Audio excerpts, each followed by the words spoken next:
The wind was flowing through his hair as he momentarily moved his eyes from the road and down to the sidecar attached to his motorcycle. His 2 young daughters sat next to him, one in front of the other, with glowing smiles stretched across their faces, ecstatic to finally have their father all to themselves for that day. As a medical officer from the nearby Dartmoor prison, Dr. Ernest Hassler Helby was equally happy to finally have the day off from work and spend it cruising down the peaceful countryside with his girls.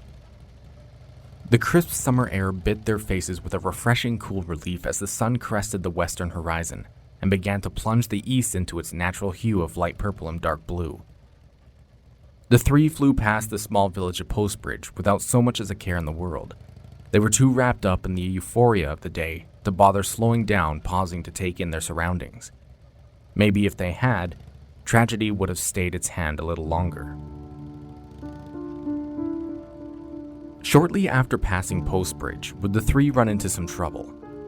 Surrounded by nothing but rolling farmland, this particular stretch of the B3212 highway between the small village and an area known as Two Bridges, while may prove a little dangerous to those who decide to journey down the road at high speeds, the real danger lurking in the dark has caused the road to grow a more sinister reputation over the century.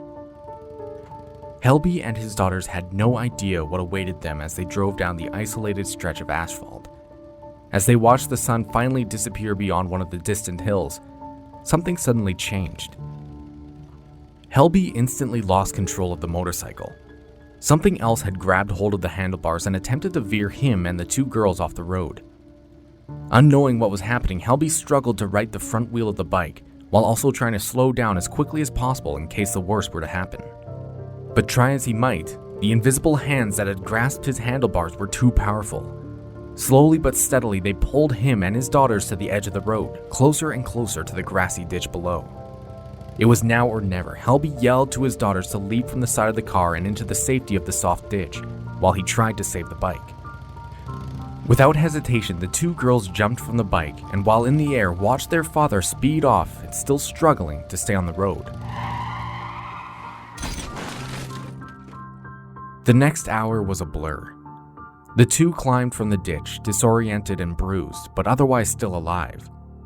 The same, however, could not be said for their father. When emergency crews arrived, their flashing lights illuminated pieces of the bike littered all over the road, but Helby's body was nowhere to be found. The glittering night sky and calm air provided the girls and first responders with a sense of hope that their father would be found, but his body was quickly discovered a short distance away, lying motionless in the dark ditch. His neck snapped, killing him almost instantly. Those who live nearby know the danger involved in traveling the B3212 once the sun goes down. Unfortunately, Helby and his daughters wouldn't be the only victims of these menacing pair of hands, and for the first half of the 20th century, those who dared to travel down this quiet, secluded highway deep in the English countryside would continuously encounter something so unbelievably deadly, it forced this once peaceful stretch of road to grow a sinister reputation. I'm your host, Jordan Hopkins, and welcome to a brand new episode of Moonlight Lore.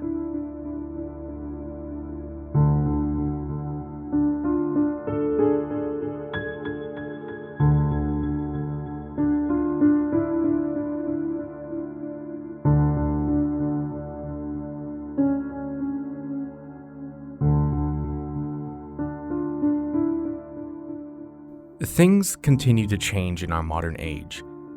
Encounters with spirits and ghostly entities are becoming more and more frequent. What used to only be occasional sightings or experiences have now grown to become so common, anyone going out on a haunted tour or plunging themselves into old abandoned properties will walk away claiming to have some sort of interaction with the unknown. Perhaps this is due to the fact ghost hunting equipment has become so advanced over the recent years, or the hobby of ghost hunting has grown in popularity, causing more and more enthusiasts to venture into those dark, foreboding places, and in turn, we end up hearing more and more astonishing stories about things that go bump in the night. These reports or claims often vary from person to person, making every encounter seem unique in its own way. But despite everything, the advanced equipment and the overwhelming amount of investigations done, there's still one fact that remains. is that we still have difficulty verifying if these encounters are real or not. The truth is, people lie, footage can be altered, and sound recordings can be obscure. I'm not saying everyone is a fraud when it comes to this particular field of work, but public doubt is often followed and should be expected when one chooses this pastime. However, there are those rare and bizarre times when so many people experience something so strange on separate occasions, it does make one wonder if whatever entity is lurking in the area is in fact really there, haunting those who enter its territory. In this particular case, the ghostly disembodied hands roaming along the B3212 highway in the county of Devon fits this description quite well, if we are to consider just how many people have experienced similar interactions with them. Rumors of the earliest encounters with the apparition are said to date back to the early months of 1910, but credible reports didn't really begin surfacing until 1921, when a series of unexplained vehicle accidents filled the news headlines. Dr. Helby being one of those. His death was otherwise deemed as an accident. A man who had simply been driving too fast, lost control, and died from head trauma. For years, it hadn't raised any red flags, but when people began piecing together other strange accidents on this particular roadway, his death seemed less like an accident and rather the first of many horrific encounters with something unknown. A few short months after Helby's death, on Wednesday the 24th of August, a large Charabanc bus carrying 11 tourists and a driver were heading down the same route, passing Postbridge and heading towards Two Bridges. While the tourists were enjoying the fresh air of the open countryside, all of a sudden, the Charabanc suffered mechanical failure, forcing the bus to careen off the side of the road, smashing into the embankment. As one would expect, the impact caused quite a bit of damage to the vehicle, but thankfully no fatalities were reported during this incident. There was one woman, however, Mrs. Fitton, who had been sitting near the back of the open-top bus, and after hitting the embankment on the side of the road, caused her to go flying out the back and landing on the rocks below. She was hospitalized and everyone else walked away with only minor bruises, so overall, people didn't attribute this accident to the mysterious hands that were said to haunt the road. Vehicle accidents happen all the time. 2 incidents in the same location could hardly prove the cause was specifically due to interference with a ghostly entity. However, not long after the bus crash, a more disturbing incident occurred, which forced many people to wonder if the deadly hands were more than just rumors. In a disturbing coincidence mirroring Helby's death, just 2 days after the bus crash on August the 26th, 1921, an unidentified British Army officer found himself traveling down this stretch of highway, also speeding along on his personal motorcycle. It didn't occur to him that the events of the Helby's fateful last ride was possibly linked to something more worrisome. He believed it had simply been a case of a man who had lost control of his motorcycle, and the ghostly narrative that was slowly being discussed was formed around the event in a way to explain what had happened. As ridiculous as this might have sounded to the army officer, he had heard stories of something haunting the B3212 highway for the past few years, but had just chalked it up to people's overactive imaginations. He had driven on this stretch of road hundreds of times before, and never had an incident, so why would he think he would have one this time? The thought itself of the ghostly apparition was likely far from his mind. The purpose of his drive was to clear his brain of work and other troubles in life. The foreboding presence of some spectral hands weren't something he aimed to think about on this trip, although perhaps if he had, he may have been prepared for what was to happen next. Similar to Dr. Helby in the tour bus, the officer was flying down the empty road cleared from any rain or obstacles that might have broken off after the bus crash 2 days prior, when all of a sudden 2 very large, hairy hands appeared from thin air, clamped down onto his own, and attempted to steer him and his bike towards the side of the road. Quickly and surely, the army officer followed the same fate as the other motorists.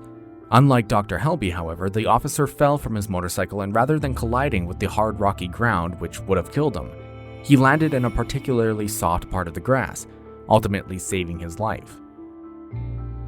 The news of the army officer's crash sent whispers in every small community in the county. Perhaps some didn't want to admit it still, but these strange coincidences couldn't really be ignored anymore. T. Gifford, a friend to the officer and self-proclaimed psychic investigator, wanted to know exactly what happened. He had heard the stories of the ghostly hands before, but needed more convincing to believe the previous 2 crashes weren't just a case of human error. Now that his friend had been victimized in a similar manner, he knew this was a case he needed to look into. He was perhaps hesitant at first to discuss the matter, but Gifford managed to convince his friend to open up, and the 2 got together one evening with the sole intention of putting this legend down onto paper. It was not my fault, believe it or not. Something drove me off the road. A pair of hands covered mine. I felt them as plainly as I ever felt anything in my life. Large, muscular, hairy hands. I fought them for all I was worth, but they were too strong for me. They forced the machine into the turf at the edge of the road, and I knew no more till I came to myself, lying a dozen feet away on my face on the turf. This quote made by the officer was the talk of the country. After the article written up by Gifford made its way into the October edition of the London Daily Mail, public infatuation with the disembodied hands in Dartmoor National Park flourished, with everyone wanting to know more about what could be causing this phenomenon. While newspapers across Britain continued to sensationalize the story across the country, spiking the public's interest in the legend, the locals living in Postbridge and the nearby town of Princeton were surprisingly a bit more skeptical than others. They, of course, knew of the legend. They heard about it for years, but they had found the news article written by Gifford to have been a bit more exaggerated than it should have been. While there is no doubt vehicle accidents did occur on that particular road more often than others, the idea that a pair of hairy hands were the reason for it was a tad bit unbelievable.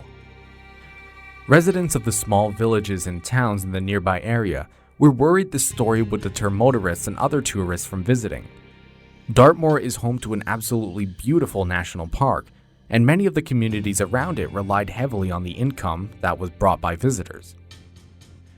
Explanations were then brought forth by skeptics of the time about what could possibly have been happening on that narrow roadway, instead of a ghostly pair of hands attacking people being the cause. Several people got the idea in their heads that the magnetic rocks in the open fields and under the earth would pull the metal vehicles off to the side of the road once they got near. But as vehicles run on rubber tires, any electrical interference would be immediately dampened due to the rubber being non-conductors, making it so the tires wouldn't steer themselves to the edge of the road. Most steering wheels at the time were also made of wood, another fairly good non-conductor that wouldn't have any reaction to magnetic fields. People were very quick to point these facts out, that the vehicles likely weren't pulled off the road due to any form of magnetism created by the landscape.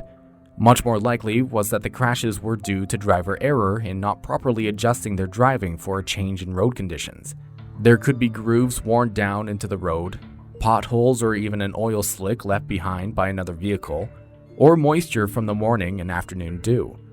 All of these could have been attributed to unsafe driving conditions and why several motorists have crashed in this particular location. But those reasons don't necessarily explain this next bizarre story. As a scholar of British folklore, Theodora Brown thought she had heard and read it all.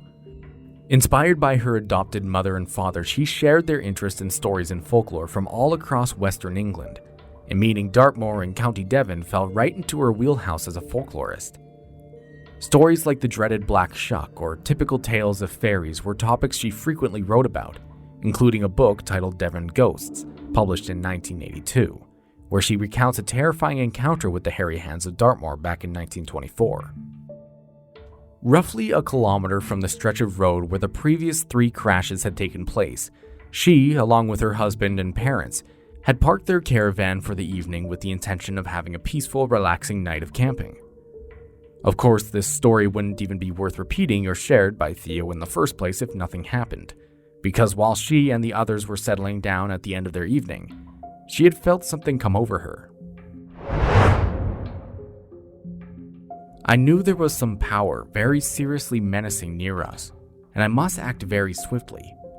As I looked up to the little window at the end of the caravan, I saw something moving, and as I stared, I saw it was some fingers and a palm of a very large hand with many hairs on the joints and back of it, crawling up and up to the top of the window, which was a little open. I knew it wished to do harm to my husband sleeping below.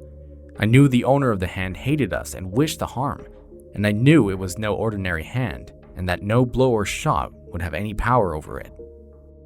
Almost subconsciously, I made the sign of the cross and I prayed very much that we might be kept safe. At once, the hand slowly sank down out of sight, and I knew the danger was gone. I did say a thankful prayer and fell at once into a peaceful sleep. We stayed in that spot for several weeks, but I never felt the evil influence again near the caravan. But I didn't feel happy in some places not far off, and would not for anything walk alone on the moor at night. Now, sadly, this short tale of an encounter with the hands, while creepy, lacks credibility for several reasons. According to her short Wikipedia page and other sources online, Theodora Brown was born December 16, 1914. If this story took place in 1924, she would have only been 10 years old, and the existence of her husband being there with her camping would not have been true. While many who studied the legend of the hands like to point to Theo for lending credibility to it, in her book, The Ghosts of Devon, she actually doesn't even attribute this story to herself. Likely, she had only just come across the story at some point in her life, or had heard of it from her own mother, who also had an affinity for folklores and mysteries.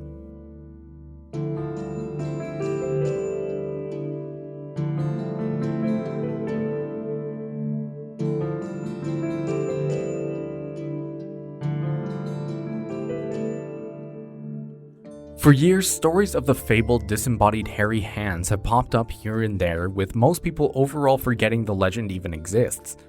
Not many are too interested when there are other, more exciting tales dotting Britain, like shadowy canines with red eyes known as the Black Shuck emerging from the darkness, terrifying flying entities like the Owlman stalking the skies, or the classic spring-heeled Jack entity who once terrorized London.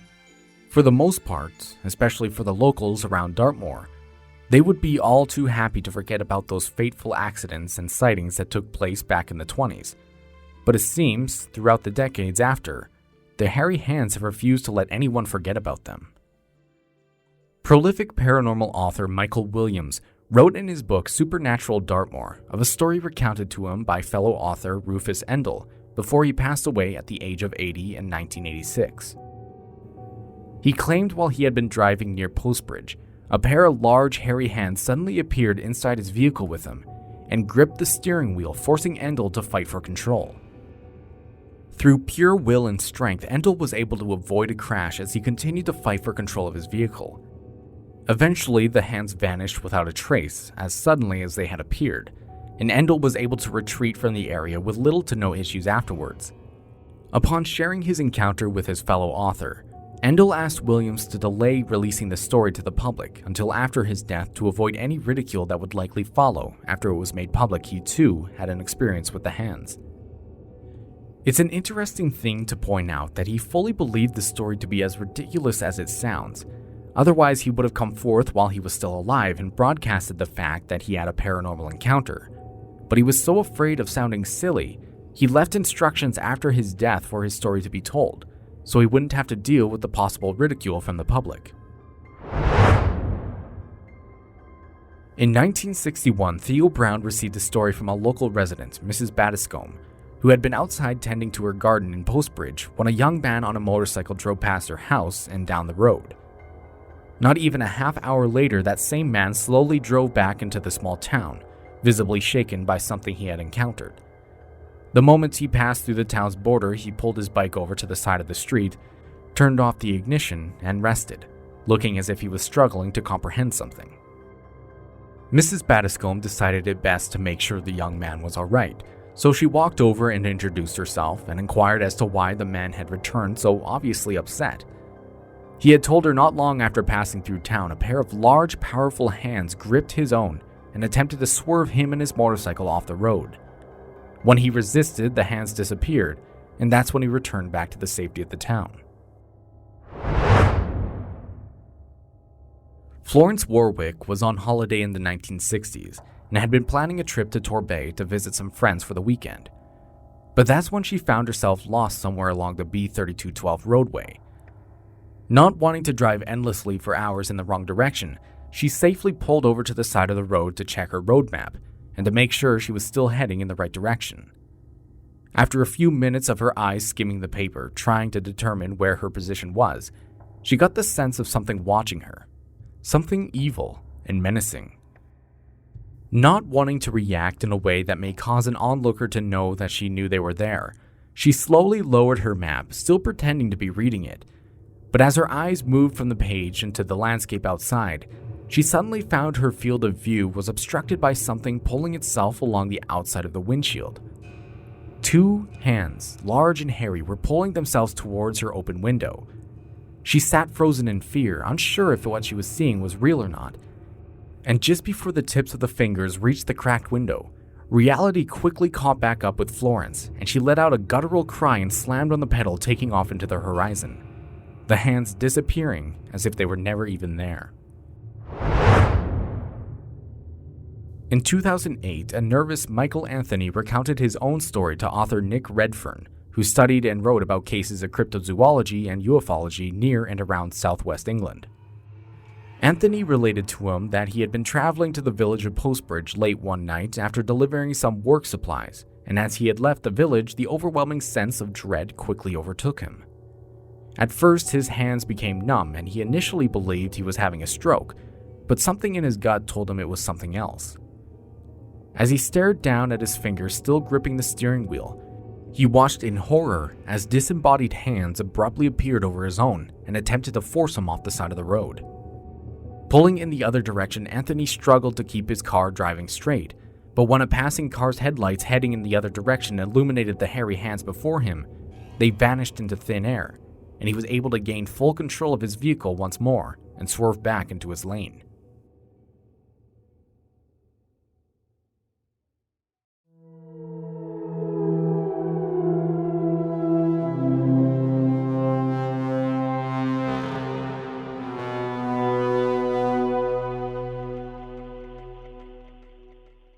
The story of the hairy hands of Dartmoor, while interesting to some, is more so ridiculous to most.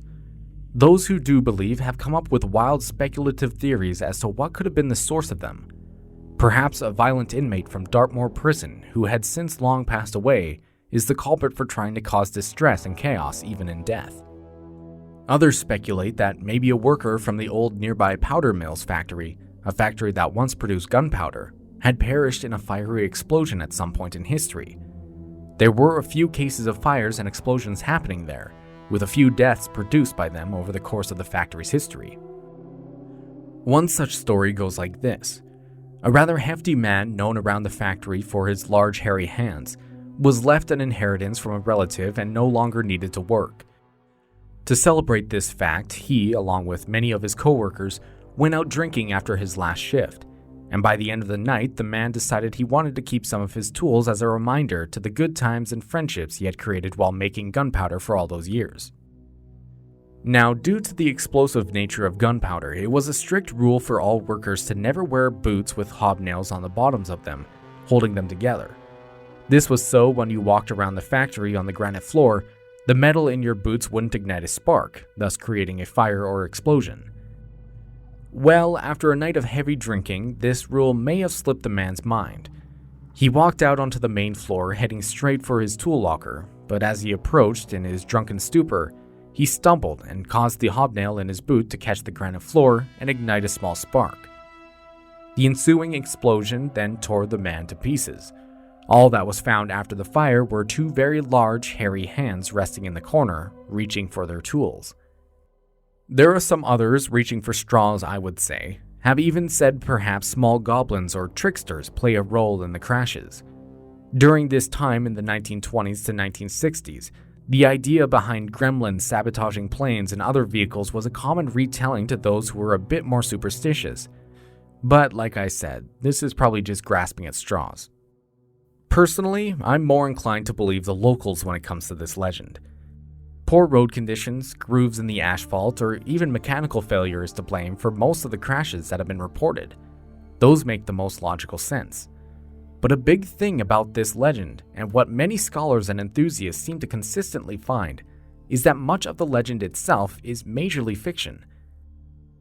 Records of Dr. Helby's death and accident don't really stay consistent when reading different articles about it, mainly for the fact his 2 daughters he had in his sidecar with him that day may not have even been there to begin with.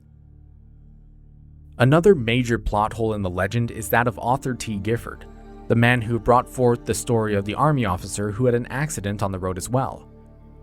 Gifford doesn't show up anywhere else. No other articles are written by him, no books that could be attributed to being his work. It's like the man never even existed at all. Now we have to wonder, what about the article in the London Daily Mail that talked about this article and the officer's story? Well, anyone who knows it knows the London Daily Mail isn't the most reliable or even respectable source of news.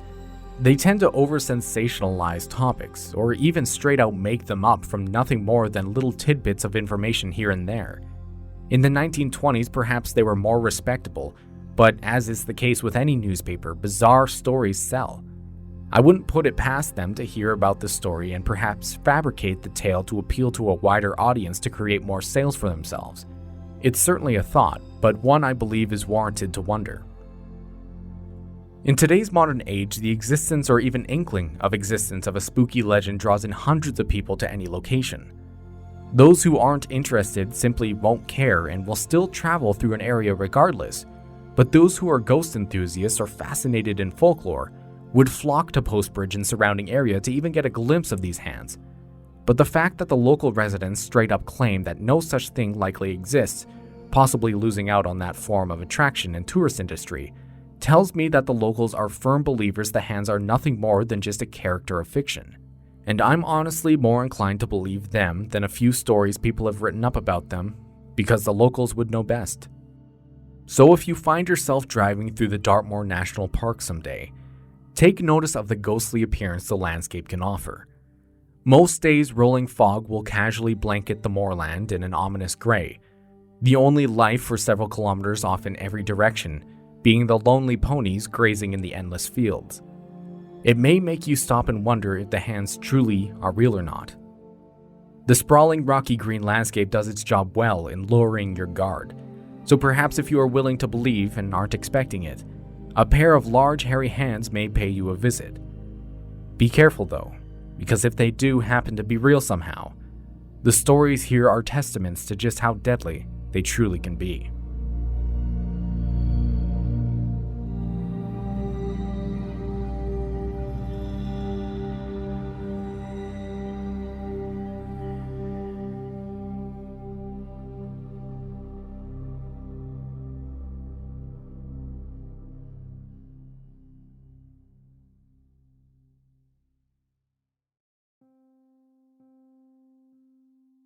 Thanks for listening, everyone. I really hope you enjoyed hearing the legend of the hairy hands of Dartmoor. I know this episode may seem like it came out a little later this week, but I'm actually starting to move the podcast episodes to be released on Mondays instead of Saturdays. This was something I've wanted to do for a while now, mainly just so that I have an extra few days to get the podcast episodes finished before the week. This way, I'll have the weekend to do any finishing touches I might need to get a quality episode out to you guys. Another thing I wanted to bring up is an apology. I ran out of time earlier this month and wasn't able to produce a new episode, and I'm sure a few of you noticed there wasn't a new one updated before this one. Well, that's because I moved. I packed all my things and moved nearly 4 hours away from home to a new one, and so with the chaos of trying to pack everything, renting out my old house, moving, unpacking, and then setting up my new studio, I just wasn't able to find the time to get things finished, so I'm sorry about that. However, now that I'm finally settled, got my new studio set up, and by the way, thank you to the Weglow family for helping me get this studio the way it is. It really is an upgrade from before. But now that it's set up, I can finally get back into the groove of things and keep writing that new series I've been promising for the past couple months. So just sit tight, everyone. New episodes are certainly on the way. Thank you all for being so patient during this time. But instead of a big spiel I usually give, I'll just keep it quick and simple. If you want to support the show, tell a friend, leave a 5-star review, or donate to the Patreon. Be sure to follow the show on whatever platform you listen on and on Instagram. And I'll post a picture of my new studio for you guys on there. And finally, but certainly not least, keep being amazing, everyone. Take care, and have a great day.